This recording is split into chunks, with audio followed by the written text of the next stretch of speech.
welcome back, ladies and gentlemen, Gunkins droids, all you beautiful chaotic mutant Conants, and all of you Teenage Mutant Ninja Turtle-like ships out there. Welcome to today's video where I know we're mostly done in 2025, y'all, but I can safely say this is the best thing that has been released in Galaxy of Heroes this year. Clap it up. Oh, it's not one of those things where you gotta wait 3 months for the payoff, and the payoff is as mid can be. No, my friends, this is a free-to-play ship dream right here. I'm talking low star viable. Yeah, I have it at 6 stars now, but I was using this for all the testing you're gonna see. Well, minus the first battle at 3 stars, and this, you don't even need to really gear up these pilots with Bodhi. Pow! And you can plug and play to your heart's content. This ship is so crazy, it's even shooting its own capital ship. But then again, might be just trying to make sure it's staying covert and looks like it's working for the Empire. Anyways, I digress. Let's get this turtle ship going. Wait, what's that, Gary? Yeah, turtles. Wait, what? There's a game with Teenage Mutant Ninja Turtles? Well, what is it? Holy cow, this is one of the most hyped things Raid Shadow Legends has done. As you guys know, I've been playing Raid Shadow Legends hardcore for a year, collected a bunch of champions, but today, I really mean it, that this is the best time to join Raid Shadow Legends. A big thank you to Raid Shadow Legends for sponsoring today's video, and a special thanks to Paramount as well, because Paramount is partnering with Raid Shadow Legends. They're doing the craziest crossover of all time. They are bringing Teenage Mutant Ninja Turtle game, and they're even giving away some of these champions for FREE free, baby! Between August 21st and November 13th, you'll be able to get Michelangelo completely free. All you need to do is just log in 7 days, not even consecutively, and you'll get this guy for free. Donatello is going to be the fusion champion. And then they're going to have summoning events to get the others. Leonardo, Raphael, April, Shredder through limited time events. And you'll be able to fight Shredder as well in a limited time event dungeon to get a new exclusive gear. Use my link down below, scan the QR code, and you'll get for free 4 champions. With these 4 champions, free Michelangelo, and using one of these promo codes in the first 48 hours as a new player, you are going to have an insanely explosive start in this game. All right, enough screwing around. Get your butts over here. Let's get down to business. Rogue One, we're using a 6-star now, but if you watch my live stream that I did everything with 3 stars, honestly, I don't know if CG wants to hear this. I don't think there's really any incentive to spend money on this ship right now, unless you want to just bypass the farming, you don't want to farm it normally, or you're thinking that maybe there could be something that requires this next year, I don't know. Or you might be concerned that CG might nerf this for a variety of reasons, and they might gate things at low stars now, because they just changed this recently, where you no longer need to have a 5-star to get the full reinforcement benefits. That right there kind of kills a lot of the reason to whale out on a ship. I'm not complaining though, because this is incredibly important, because the Profundity is the capital ship. You get to reset the cooldowns of reinforcements, and if the enemy cap ship is not set, the increase down to be by 20%, blah, blah, blah. It's very nice to be able to call back-to-back reinforcements. It's another Phantom, essentially. Anyways, I want to show you first some Leviathan stuff, then I'm going to show you some really wild stuff. How Rogue One changes things on defense, or maybe doesn't change things on defense, how it completely destroys the Executor, but also it's great with the Executor, and now the Home One might be the better lead than Executor. Too many crazy things. Let's just focus on the battle here. We're going to always use this basic game. Nothing has changed too much here from the previous way of beating Profundity versus Leviathan. Do that basic over on the Astronaut. If you don't have Profundity at 7 stars and that ability max on the basic, you don't get the extra download speed and you don't get the bonus turn. Kind of sucks. Anyways, what we're going to do here, we got that speed up and we're going to be pumping that out a ton. We're going to keep hammering away over on that B-28 Sith bomber right there. We need to build up that download progress here. Here they go. They're going to do their thing. Yeah. Wow, you're so cool. You're so tough. Again, keep hammering away on this B-28. And let's see, just keep doing more basics. More basics. We're actually doing anything special. Here comes Sith Assassin. This is where some RNG can happen. Millennium Falcon being hit with the sun kind of sucks, but you know what? We're going to make it work. We need to keep hitting that guy right there. And now we finally bring out the Rogue One. And this is where this is super low star viable. You don't even need any gear or relics on this because it's going to be in your reinforcements.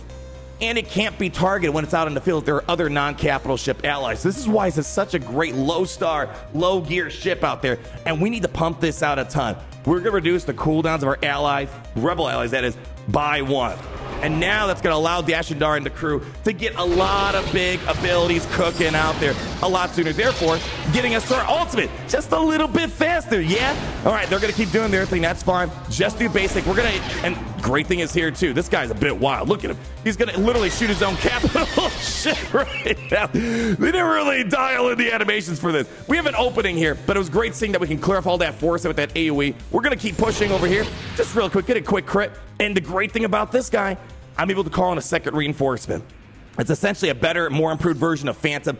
I like bringing in Ghost. Now, before you can bring in Cassian's Ewing, I think Ghost might be the way to go now. Get out there. Big buff this spell. And we got an AoE ability, which allows us to jack up our progress towards our ultimate. That was a lot of stuff right there. We're going to do an AoE here, clear out the Sith Assassin. We're in a really, really good spot. Now they're going to be able to destroy our reinforcements, but I kind of got what I needed. I really only need these 5 ships. And here we go. Reduce the cooldowns. Pop this special ability. We're in a really, really good spot. Another buff the spell, getting that crit immunity off us. We can't really assist anymore with against Leviathan. So I'm just gonna do basic. That's fine. Another basic here. And I think that puts us at the ultimate. And that, my friends, is basically GG's. This is a pretty nice Underman. This is actually really good. Even despite this Falcon being stunned, we got everyone alive. And that's game over at that point. However, I will say, there's a catch-22 to this. Let's back out. We can all assume that we won this, right? Yeah. Leviathan left his fridge running, so he had to go take care of business there. I want to talk about this fleet right here. We might be like, oh, it looks the same. Not really. This is a scimitar-only reinforcement. This actually complicates things a little bit. But the upside is if someone puts this on defense and Grand Arena, this is a lot easier to beat for things like Windu. This seems to complicate Profundity more. So, I mean, it doesn't bother me because I'm not planning on using Profundity to beat Leviathan. I know a lot of you guys are probably. You might need to check. If you see a 1 reinforcement, that basically means Scimitar's there. And it complicates things since Scimitar got a buff, whatever, early this year, last year, whatever it was. So here we go. Same deal. We're going to stick. Pretty much nothing's going to change here. The core strategy will remain the same. We're going to get the speed up. The difference is they're only going to call Scimitar no Sith Assassin, no Mark 6. And you're going to feel a bit of a difference because what does Scimitar do? It speeds up Leviathan. So here we go. We're going to keep hammering away over here. Nothing's fancy schmancy. Turning off the engines. Yeah. Here comes the AoE. All right, yeah, more. Yeah, just keep it coming. It's fine. We're going to be good here. Keep focusing on that B28. Get that buff dispel. More basics with Millennium Falcon. Boom. Easy. And this is where problems could arise. Scimitar comes out, speeds up the process just a little bit more. Actually, this actually kind of sucks. This sucks here, because now we have to... There we go. That helped me out a little bit. But that was the crit I really needed there. We're going to bring out Rogue One. Keep following standard protocol here. Get the cooldown reduction. And here's what we're going to do right now. I'm going to do an AoE, try to get a couple of crits. Try to move things along here, because I feel like we're already behind schedule. We're going to lose Y-Wing. Fine, Y-Wing did its job. Generally, I would say expect Y-Wing to go away. More AoE action. Here we go. All right, even though it can't be targeted, it can be counterattacked. Well, let's go ahead and pop another one of these here. And I think we still should get the Ghost out. But my problem is, I think Leviathan's going to hit ultimate before I can now. Even though, again, nothing really has changed, we might run into some issues here. Just do basics. Let's see. Where are they at here? They should do... All right, they're going to disable the reinforcement. So time is running out here. We're running out of time. All right, let's go ahead and hit one of these. But you can feel like something feels a tad off right now. You know, let's just do this because we're going to be stuck behind this. Let's get that buff dispel off him. Do another cooldown reduction. Let's just do more basics here. Actually, let's just do a basic over... yeah, sure. Do a basic on Scimitar. Why not? All right, and just do another basic here. Let's go. Okay, he's almost gone. But now I think Leviathan's going to hit ultimate. So I want to make sure you guys get the full story. Yes, against your normal lineups that you would typically see in Grand Arena. With, you know, Mark 6, Sith Assassin. Super easy. But Scimitar only reinforcement pushes Leviathan just enough. So Profundity doesn't get that chance to hit that ultimate. I mean, we were basically ready. Like, right now, we would have been ready. I would have done this ability. The problem is Leviathan was able to beat Profundity in the speed matchup. So that's the thing I want to make sure. Although, yes, you could beat Leviathan with Profundity, it might be specific lineups. I don't think there's really much else I could have done to make up the huge deficit on progress I needed for the previous turn Profundity had. Anyways, keep that in mind. Although I do want to say, again, if you plan someone's going to use Profundity against your Leviathan, this is probably the way to go, whether in Fleet Arena, Grand Arena. For me, if I see someone with a 1 reinforcement in Grand Arena, I know I'm dunking it with Mace Windu. So it doesn't affect me, but I know some of you guys might not have Mace Windu up and running, right? I wouldn't say it's an advanced counter, but it requires a pretty decent Marauder. If you don't have Marauder, well, you can't pull off the counter. So keep that in mind. What I want to do now I showcase some other gameplay, and this is where things get very interesting. Let's show you the other ways you can use it. So let me just put it out there. The main thing that this Rogue One is supposed to bring is to kind of bring order to what the fleets used to be, where Leviathan, supposedly top dog. I don't know if I would say that, but let's just, for simplicity purposes, Leviathan top dog, Profundity number 2, Executor under Profundity. Just like how things were where Profundity was released to beat the Executor, now we easily dismantle the Executor. No more breach. We have breach immunity at the very beginning, and it just completely wrecks what the Executor needs. Spamming lots of breaches out there. But there's a caveat, as you're going to see here. You need to have the Empire capital ship in order to stop the breach. Well, what if you just remove the capital ship? Well, now you have this, where all of a sudden, I can get breach, and also, furthermore, the Rogue One is not able to mess with my cooldowns either, because it's so heavy with its synergy and kit, requiring an Empire capital ship. Just take out Executor, you put in Home 1, and look at this. Now we're wrecking this fleet now. Pretty funny stuff. So if you see a Profundity inside a fleet arena and you only have Executor, well, just use Home 1 and you'll be able to beat it still, it seems. So kind of odd. And I want to now spend these moments talk about the larger picture of the Rogue One, especially on defense. Because yes, I can beat Leviathans sometimes, depends on the lineup. It's going to dunk on Executor. Weird little loopholes that you see right here with just using Home 1. Unlike the Punishing One, where it made a massive impact for the defensive capabilities of Executor, I don't really feel much of a difference fighting Profundity with Rogue One and reinforcements, right? Now, maybe we use Rogue One to starting spot, but who do you take out? Y-Wing? Maybe Risky, Millennium Falcon? You can't do that. Outrider? So, and plus, there's so many great benefits of calling it out from the reinforcement by boosting that download progress. So maybe there's a window where if we use it in starting, maybe it makes things different. But otherwise, for me, my Malevolence counter more or less worked. If Malevolence fails, it's just an RNG factor if your Geonosian spy got blitzed out at the very beginning. That's really it, but that has no impact on, well, the Rogue One, because I'm not bringing an Empire capital ship. Doesn't bother me. So as far as I can tell, this still is a viable counter, primarily because of TIE Bomber. Now, if they maybe had anti-TIE Bomber stuff where you can't get burning, this could be a different ballgame. What about Tarkin? And I love bringing out TIE Defender in the starting spot because they focus fire on TIE Defender. TIE Defender evades a ton, meaning that, well, they're not taking anyone out in the first few plays. Same deal here. Even though we're using an Empire capital ship and Rogue One, like seeing that, I don't feel any sort of difference. It feels to be the same exact outcome as usual. Bring out TIE Bomber. You're not going to use the burning right away because you already applied burning through the reinforcement ability. You'll do burning next go around. Again, seems very easy. We got the buffs. We're going to burn them up again in here in a second. There we go. And at this point, they're done. So although this is an amazing ship, Rogue One that is, low stars, you don't really need anything. It just has to be in the reinforcements. You don't need 5, 6, 7 stars. Any star count, you get all the abilities that you need, the cooldown reduction, the reinforcement, the anti-Empire stuff, the cooldown reduction stuff that they have if you're fighting Empire. Here's a Kenobi versus Profundity. Again, nothing seems to be really different in this regard as well. So even though it's great, it's a very powerful low star unit. It almost feels like a freebie to people.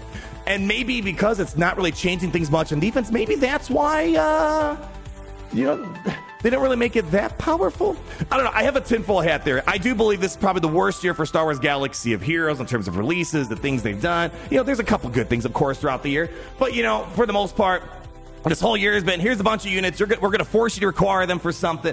And the team's going to be mid, at the very end. Bad Batch, I like it, but it's kind of hard to use them, all the time. Mace Windu, let's not get that started. Honda, we're still experiencing Honda, but people haven't been shouting for joy for Honda. It's been nice that they just gave us a unit.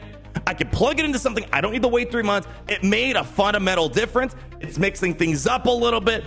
And I think I said it already, but the fact that it's low star viable, low gear, relic viable is great. However, people are saying, oh, they're going to nerf this because it beats Leviathan. I'm not expecting a nerf in that regard.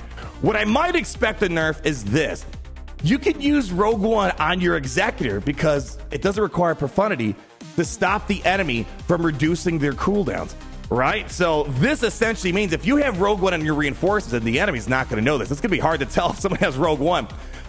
We stop the Punishing One from reducing its cooldowns and getting Death Mark. But I can do it So this might be, if anything, CG might nerf, because just the way CG operates nowadays, the way they design characters and ships, they want it for one singular purpose, maybe two at best. They've been very hands-on, very controlling, very, you know, they just, the best example I give, they're like Will Ferrell from the Lego movie where they're using the Craggle, right? I think this would be the reason why they end up nerfing this thing, is because they don't want it plugging and playing with things like Executor, for example, or the Home 1 thing where people are using Home 1 with the bounty hunters. Really weird stuff going on there. I like it, don't get me wrong.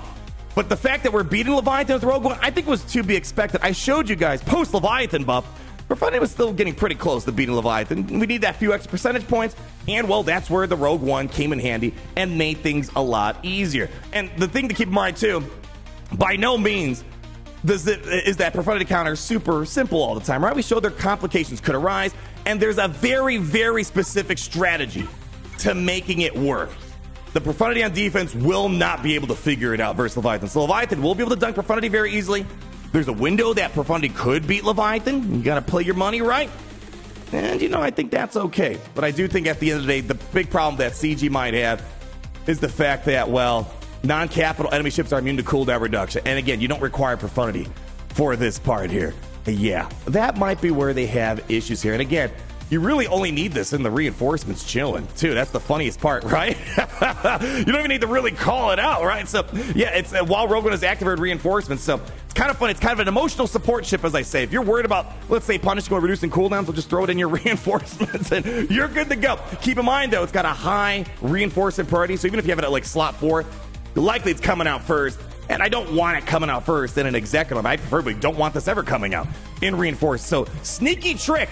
If you run Executor and you think people are using Executor mirror match, this will mess them up big time. Are they going to nerf this ship here? Well, I guess time will tell. Leave that like, comment down below, subscribe so you're not missing a thing. And always remember, it's great to be in the Empire today. It's great to be in the Empire today. The sun never sets.